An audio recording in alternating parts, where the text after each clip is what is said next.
Next topic natin is about Kirchhoff's current law. So named after the German physicist Gustav Robert Kirchhoff. Kirchhoff's current law. So ito yung first law, Kirchhoff's current law or KCL, the algebraic sum of the current at any junction or node of an electric current is zero. So, for example, meron tayong node. So, yung node is nagko-connect sa mga branch circuit. So, meron tayong I1, I2, I1 entering, I2 entering, while I3 is leaving and I4 is leaving. Ang tatandaan natin dito sa Kirchhoff's current law, so, current entering is equals to current leaving. So entering, ano ba yung entering natin? So, I1 plus I2 is equal to leaving I3 plus I4. So, basta sa KCL, tatandaan nyo lang, isasum mo yung current entering is equal to sum ng current leaving. So, remember, the sum of current entering a node is equal to the sum of the current leaving the same node. While the next law is Kirchhoff's voltage law, KVL. So, the algebraic sum of the EMF and the resistance voltage drop in any closed loop of an electric circuit is zero. So, i-discuss natin ito mamaya. So, standard sign convention. So, ito, yung sign ng battery, symbol ng battery, plus minus, yung mahaba is positive while yung maikli is negative. So, yan, battery or source, positive yung mahaba, negative yung maikli. While dito sa resistor, ako lang yung nag-assign yan. So, tuturan ko kayo mamaya. So, ngayon, meron tayong current na passing sa voltage source. So, meron tayong current. So, assuming meron tayong current,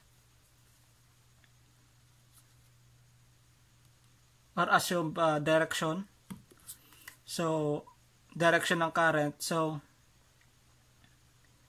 matitingnan nyo lang, so bakit ba naging negative E volts? Yung E is voltage yan. So, bakit ba naging negative?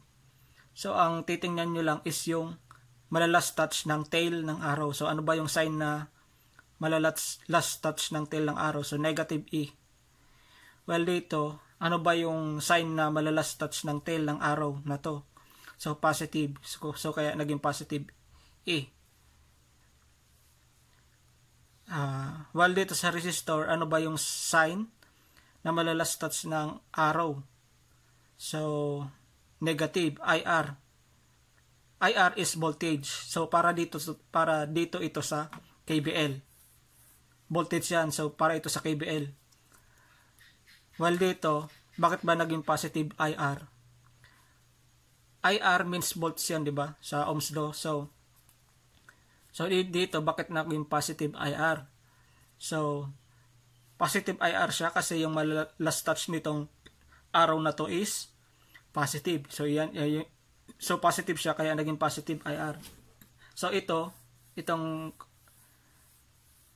sign convention na yan is para dito to sa KVL. Kirchhoff's voltage law. So, for example,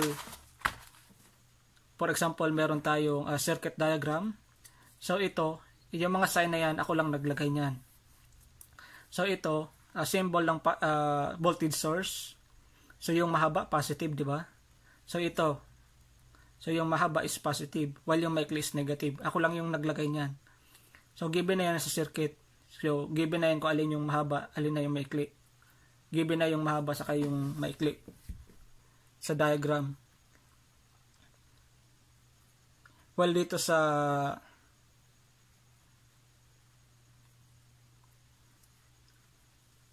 sa resistor, ako lang naglagay niyan.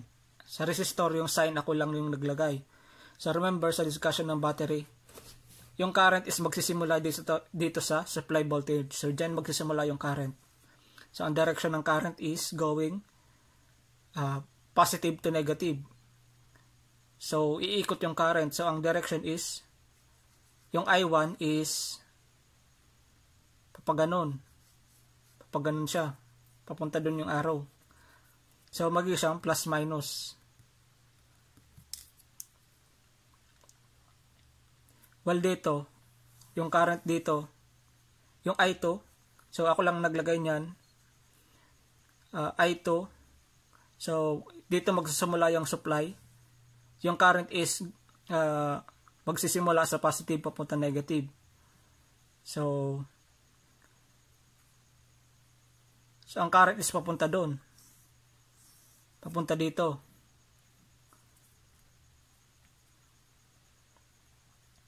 So, papunta doon ang current. Well, dito, yung current I3, ako lang naglagay niyan. Yung mga I, ako lang yung naglagay. So, ang direction is from positive, mula dito, pababa naman siya. So, ako lang naglagay niyan.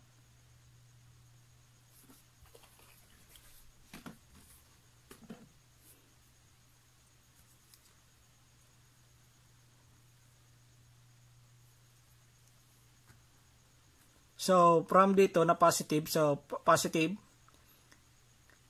yung malalas touch niya is negative. Dito, mula yung current dito, ang malalas touch nito, magsisimula sa positive, yung malalas touch nito is negative. Kaya nasabi natin na yung current is from positive to negative. Well, dito, ang malalas touch nito, negative. So, sana nakuha nyo ang direction ng current is from positive to negative. So, kung positive to, yung last touch dapat nito is negative. So, plus minus. So, ulitin natin dito. Ang last touch dapat nito, positive to. Ang last touch nito is negative. Last touch means last touch ng arrow. Nitong tail. Last touch nitong tail. So, applying KCL. So, yung mga subscript na yan, yung current, ang given lang dyan sa problem, itong resistor, yan lang resistor, mga volts. So, yung sign ako naglagay, saka yung current ako naglagay niyan. So, I1, yung flowing dito kasi R1. Dito, I2 kasi R2. Dito is I3 kasi R3. So, applying the KCL, so, sa junction B, entering is equals to leaving. So, KCL. Entering. Ano ba yung entering dito? So, I1 plus I2 is equals to I3. Then, sa junction A dito. So, IS1 is equals to I1. So, ito yung IS1. Nilagay natin current sa supply 1. Entering is equals to leaving, kaya naging IS1 is equals to I1. Well, sa junction C, ang current naman dito is from positive to negative. So, pataas. IS2. So, sa junction C, entering is equals to leaving. So, IS2 is equals to I2. So, sa KBL naman. So, applying the KBL, clockwise loop. So, clockwise loop, F, A, B, C, D, E. So, clockwise yan, di ba? So, papaganon. Ganyan, papaganon, clockwise. So, dito, ano yung malalastas na arrows? Yeah, so, ano yung malalastas na arrow dito? Clockwise. Yung malalastas is positive. Malalastas niya is positive, yung tail ng arrow. So, positive E1. So, take note KBL. So, meaning voltage yung kailangan natin. 4 volts yung mga unit. Well, dito, ano yung malalas touch dito? is minus, di ba? Minus I1 R1. So volts yan, I1 R1.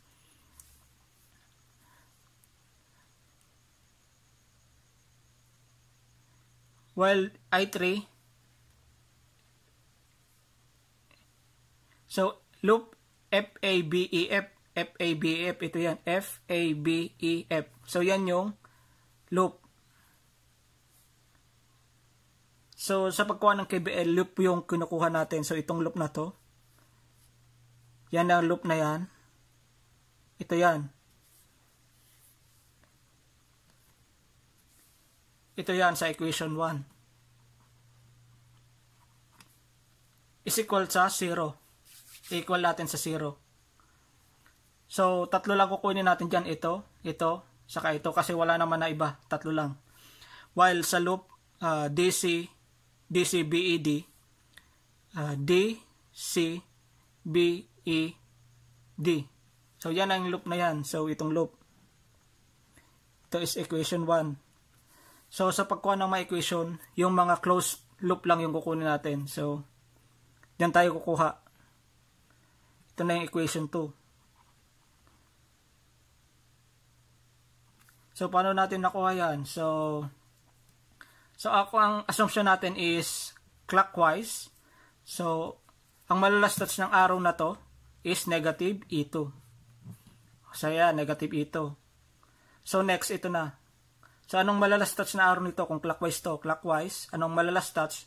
Positive. So, kaya naging positive to, di ba? Ang malalastats, clockwise. So, positive I3, R3 kasi volts. Well, dito, clockwise naman. Dito naman sa resistor 2, clockwise. Ang malalastats ng tail is positive. So, plus I2, R2.